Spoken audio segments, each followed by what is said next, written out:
د کہانی شروعات د یو ماشوم نه کیږي چې هغه موبایل ګوري او سروانې بټنې پکې وخی چې د څه د وجې ګاډ ایمرجنسي موډ ته ووړي. د دې په کتو سره د ماشوم مور د لرې نه رامنډه کې او د شیشو د بندېدو نه مخکې پکې لرګي ورکي، خو شیشه دومره تیره وه چې لرګي هم مات کی. ښځه د ګاډي د ګیټونو د کلا وهلو کوششونه وکړي، خو اوس ګاډي ځان محفوظ کړی وي. د ګاډي په مخ کې د هغې د زور هیڅ حیثیت نه وي. بیا هغه په تادې سره د ګاډي بل طرف ته راځي او په چغو چغو زوی ته اوازونه کوي. هغه غواړي چې زوی واپس هر څه ټیک کړي، خو د هغې د 2 کالو زوی په خبره نه پوهېدو او د مور په لیدو سره یې نوره هم مستي شروع کړه. په دې سره یې مور له سخته غوسه ورشي او چغې پې ووهي، خو د دې د غوسې نه ماشوم ویریږي او د لاسه یې موبایل غورځېږي. په دې سره د مور مازغه کار پرېږدي او هغه د مدد دپاره چغې ووهي، ځان له مرۍ روباسي. خو دغه علاقه دومره خوشې وه چې څوک هم نه وو. په مایوسۍ کې یو کاڼی اوچت کي او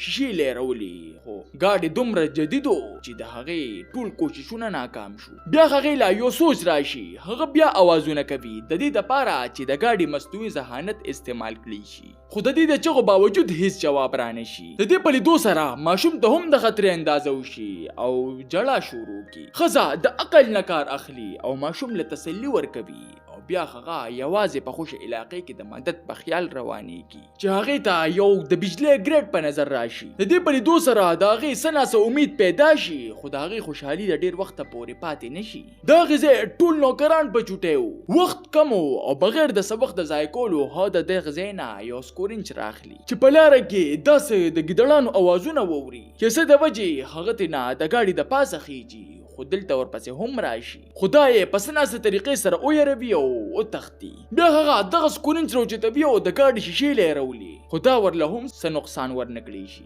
بیا هغه په دې پریشانۍ کې زوی اوده کي او په خپله هم د ګاډي د پاسه ډډه اچوي چې دې کې سترګې ورشي. بیا په سبا باندې د نور ګرمۍ راپاسوي چې درجه حرارت ورته ورسېوا کېږي. په دې سره ښځه ویریږي، وایي که دا ګاډی همدغسې په ځای ولاړ وي نو زوی به یم پکې دننه مړ شي. د دې دپاره هغه خپله جرسي لرې کړي او د ګاډي د پاسه یې واچوي، په دې خیال چې دې سره به ګرمي څه ناسه کمه شي. خو ماشوم اوس هم د ګرمۍ نه تنګ و. ښځې ته احساس وشي چې دا د دې کار نه دی او بیا د مدد په تلاش کې روانېږي چې د څه مزل نه پس ورته یو جاز ښکاره شي. د دې په لیدو سره هغه په خوشحالۍ په منډه ورشي، خو په نږدې ورتګ ورته پته ولګي چې دا یو زوړ او بیکاره جز دی. خو ښځه دلته نه ودرېږي او دننه ورشي، خو چې څومره امید و خو هغومره ورته مایوسي میلو شي. د کار ټول څیزونه ترې مخکې نه چا ویستلي وو او صرف یو لیټر او سلک شان تیل ورته میلو شي. هغه په مایوسۍ کې ناسته وي چې یو ترکیب یې ذهن ته راشي. هغه د جاز نه یو زوړ ټیر روباسي او هغې ته اور ورته کي چې کیدای شي څوک دا تور لوګي وویني او زموږ د مدد دپاره راشي. خو هغه واپس د ګاډي خوا له ځي، ولې چې د هغې د 2 کالو زوی اوس هم په ګاډي کې بند و او د ګرمۍ د لاسه مړ کېدی شو. په راتګ سره ورته پته ولګي چې زوی د ګرمۍ نه او د اوبو د کمي د وجې بېهوشه شوی. مور یې ورته د بار نه ډېرې چغې ووهي، خو څه فایده هم ونه کړي. بیا هغه څه زړې اوبه چې کوم ورته جز نه میلاو شوی وي د ګاډي د پاسه اړوي چې ګاډي پې لږ یخ شي، او بیا څه اوچ ټکي راټولوي او د ګاډي مخې ته ږدي او اور ورته کي او په لاسو دغه لوګي په ګاډي کې ورداخلوي چې ګاډي ته داسې ولګي چې اور ولګېده. خو هر څه د دې الټه وشي، د ګاډي د هوا واحد پکې هم خراب شي. ښځه فوراً بچوي اوبه په اور اچوي او مړی کي او په لیونتوب کې هغه سکورینچ راخلي او په ګاډي کې پې د سوري کولو کوشش کوي او په دې کې کامیابه هم شي. خو څنګه چې لږه ساه واخلي نو یوه خطرناکه خطره ورته رایاده شي چې زوی هم یې د ډېر وخته راسې بې حرکته پروت دی.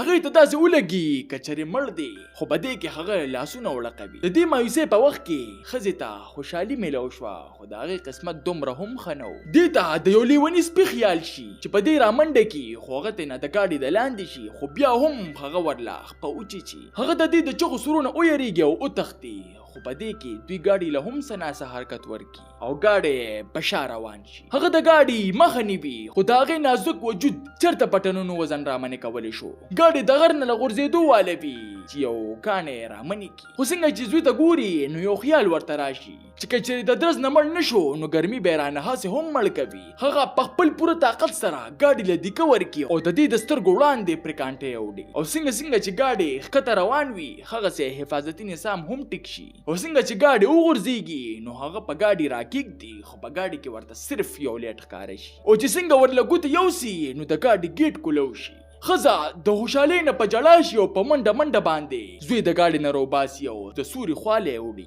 او زر ترې جامې وباسي خو زوی اوس هم په هوش کې را نشي هغه یو خطرناکه فیصله وکړي هغه گاډي چې دی په خپل هر به استعمال کړي وا خو کولو یې نکړي شو هغه بیا په دغه گاډي کې د کېناستو فیصله کوي گاډي دغه نه راغورځېدلو خو دا ډیر مضبوطیا د وجې بیا هم سٹارټ شي د خزې د خوشحالۍ حد نه وي معلوم هغه ګیر ولګوي او په پوره سپیډ سره روانېږي خو د هغې مخې ته یوه بله مسله راشي ګاډي د غر نه لاندې راغورځېدلې وه او اوس یې مخې ته یو لوی غر او د ګاډي ختل پې ډیر مشکل و هغه ګاډي یو بل موډ ته اړوي ګاډي اوچت شي او ښځه ورته یو اوږده ساه واخلي او ګاډي په پوره تیزۍ سره خیجوي ځمکه ورته واره اوچتېږي او د ګاډي مصنوعي ذهانت یې بار خبرداروي خو هغه ودرېږي نه او په آخري ځل ګاډي 2 کټان مات کی او د هغې په منځ کې راوځي او اوس د هغوی مخې ته صرف یو سیز یو سیده او کلو سړک تاسو ته دا نننۍ کهاني څنګه ولګېده ما ته خپله قیمتي رای په کمنټ کې ضرور راکړئ ملاویږو به په یو نوي ویډیو سره ما له راکړئ اجازت بای